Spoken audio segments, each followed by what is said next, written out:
Hello माँ, मैं रवि बोल रहा हूँ। कैसी हो माँ? मैं ठीक हूँ बेटी। ये बताओ तुम और बहू दोनों कैसे हो? हम दोनों ठीक हैं। माँ, आपकी बहुत याद आती है। अच्छा सुनो माँ, मैं अगले महीने इंडिया आ रहा हूँ तुम्हें लेने। क्या?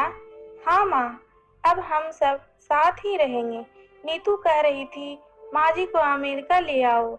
बाहर अकेली बहुत परेशान हो रही होगी। हेलो, सुन रही हो माँ? हाँ, हाँ बेटे। बूढ़ी आंखों से खुशी की आंसू धारा बह निकली। बेटी और बहू का प्यार नस नस में दौड़ने लगा। जीवन के 70 साल गुजार चुकी सवित्री ने जल्दी से अपने पल्लू से आंसू पोंछे और बेटी से बात करने लगी। पूरे 2 साल बाद बेटा घर आ रहा था। बूढ़ी सवित्री ने मोहल्ले भर में दौड़ दौड़ कर ये खबर सबको सुना दी। सभी खुश थे कि चलो बुढ़ापा चैन से बेटे और बहू के साथ गुजर जाएगा। रवि अकेला आया था। उसने कहा कि माँ, हमें जल्दी ही वापस जाना है, इसलिए जो भी रुपया पैसा किसी से लेना है वो लेकर रख लो, और तब तक मैं किसी प्रॉपर्टी डीलर से मकान की बात करता हूँ। मकान? माँ ने पूछा। हाँ माँ, ये मकान बेचना पड़ेगा, वरना कौन इसकी देखभाल करेगा? हम सब तो अब अमेरिका में ही रहेंगे। बूढ़ी आंखों ने मकान के कोने कोने को ऐसे निहारा जैसे किसी अबोध बच्चे को सहला रही हो।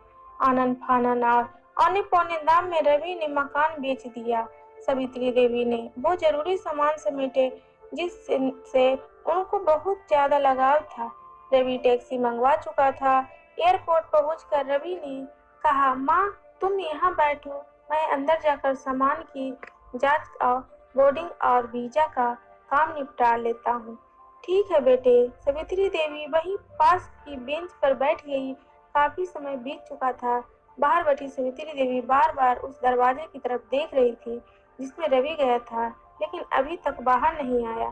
शायद अंदर बहुत भीड़ होगी सोचकर बूढ़ी आंखें फिर से टक की आवाज लगाने लगती। अंधेरा हो चुका था। एयरपोर्ट के बाहर गहमागहमी कम हो चुकी थी। माँ जी, किससे मिलना है? एक कर्मचारी ने वृद्ध से पूछा।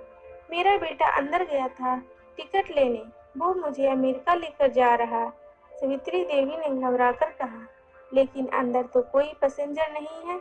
अमेरिका जाने वाली फ्लाइट तो दोपहर में ही चली गई है। क्या नाम था आपके बेटे का? कर्मचारी ने सवाल किया। रवि। सावित्री के चेहरे पर चिंता की लकीरें उभर आई। कर्मचारी अंदर गया और कुछ देर बाद बाहर आकर बोला, माँ जी, आपका बेटा रवि तो अमेरिका जाने वाली फ्लाइट से कब का जा चुका। क्या? वृद्ध की आंखों से आंसुओं का सैलाब फूट पड़ा। बूढ़ी माँ का रोम रोम कांप उठा। किसी तरह वापस घर पहुंची, जो अब बीत चुका था। रात में घर के बाहर चबूतरे पर सो गई। सुबह हुई तो दयालु मकान मालिक ने एक कमरा रहने को दे दिया। पति की पेंशन से घर का किराया और खाने का काम चलने लगा। समय गुजरने लगा।